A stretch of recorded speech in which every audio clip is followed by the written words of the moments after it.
Baik, mari kita lanjutkan kajian kita masih di dalam kitab Syumusul Anwar ya.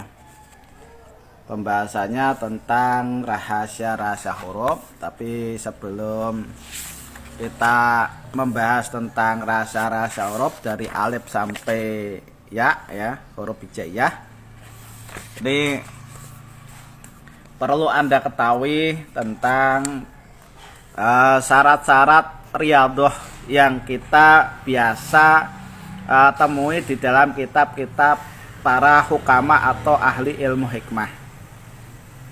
Baik itu di dalam kitab Syumusul Anwar, Jawahirul Lamaah, Syamsul Ma'arif Kubro, dan lain-lain. Jadi untuk syarat-syarat riyadhah sendiri, ini syarat-syarat riyadhah ini saya salin dari kitab Syekh Ibnul Haji At-Tilmisani Al-Mahrubi dan kitab Jawahirul Lamaah fi Istihdari Mulukil Jin fil Waqti Wasa'ah, karya dari Al-Ustadz Al-Kabir Syekh Ali Abu Hajilah Al-Maryuki. Syarat-syarat riyadhah ini berlaku untuk semua amalan-amalan seperti asma, qasam, azimat, khodamnya ayat, khodamnya surat, wifik, kemudian tolasim atau azimat, kemudian asmaul husna dan lain-lain ya. Syarat-syarat riyadhah yang dimaksud menurut Syekh Ibnul Haji At-Tilmisani Al-Mahrubi, ini syarat-syarat riyadhah ada 16 syarat. Yang pertama, di dalam kitab yang diuraikan di dalam kitab Syumusul Anwar, yang pertama itu harus menggunakan pakaian yang halal. Pakaian yang halal ini adalah pakaian kita beli menggunakan uang yang halal. Yang kedua, makanan yang kita makan harus halal. Yang ketiga, tempatnya harus sepi, jauh dari suara atau hiruk pikuk manusia. Jadi memang harus sepi, berkholwatnya kalau bisa ya di hutan atau di gua atau di pinggir laut ya, atau pantai yang memang di situ sepi dari manusia yang berlalu lalang. Tujuannya biar kita khusyuk. Yang keempatnya, menggunakan wewangian, baik itu dupa atau minyak wangi. Yang kelima, bilangan qasam, azimat, asma dan lain-lain tidak boleh kurang atau lebih. Jadi ketika Anda wirid asmaul husna yang mendatangkan khodam ya harus hitungannya pas, tidak boleh kurang atau lebih. Kemudian tidak boleh berbicara tentang masalah-masalah duniawi dengan siapapun selama proses riyadhah. Jadi Anda tidak boleh berbicara kepada tetangga bahwa Anda lagi ritual, lagi ini, lagi itu tidak boleh. Yang ketujuh, tidak boleh tidur kecuali Anda sangat ngantuk banget sehingga Anda tidak tahan ya. Jadi Anda selama proses riyadhah tidak boleh tertidur kecuali Anda memang benar-benar sudah tidak tahan untuk tidur. Yang kedelapan, senantiasa mempunyai wudhu. Jadi Anda harus berwudhu. Yang kesembilan, mandi setiap hari. Ini ya merupakan syarat yang wajib. Jadi tetap Anda mandi bebersih, karena kebersihan merupakan sebagian dari iman. Jadi Anda harus benar-benar menjaga kebersihan ya. Yang ke-10, membaca qasam, asma, ayat dan lain-lain haruslah tertib dan tartil, tidak boleh terlalu cepat.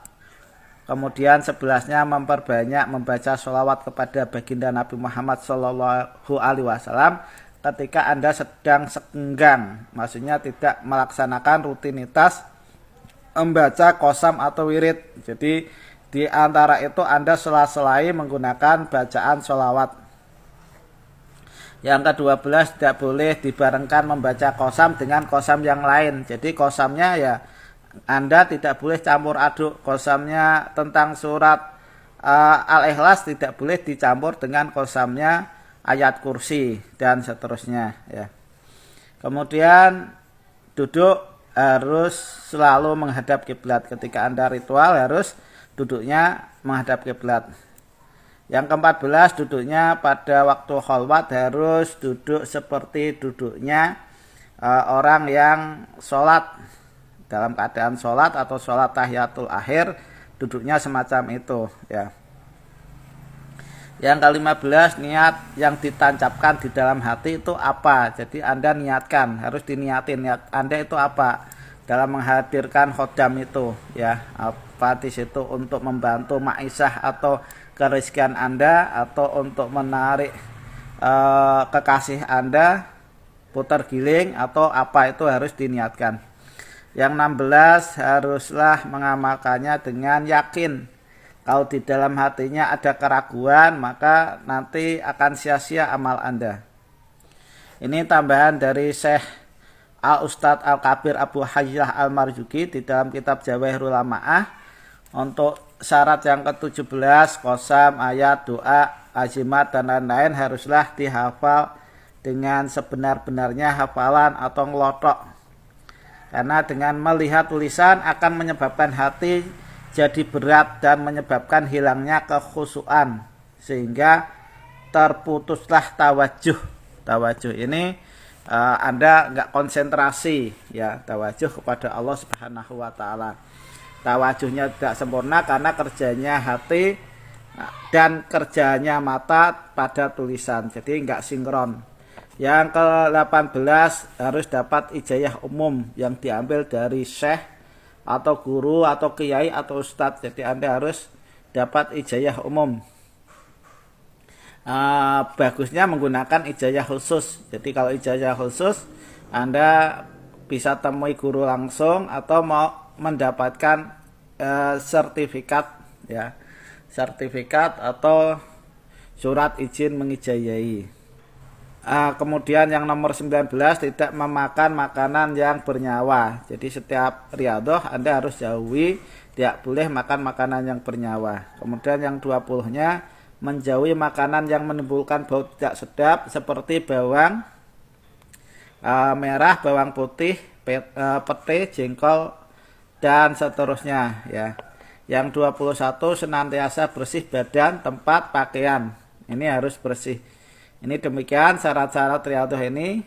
Mudah-mudahan bisa bermanfaat bagi Anda, biar apa yang Anda kerjakan, yang Anda laksanakan itu benar-benar berkhasiat ya, benar-benar manjur dan tajrid, dan khodamnya akan datang.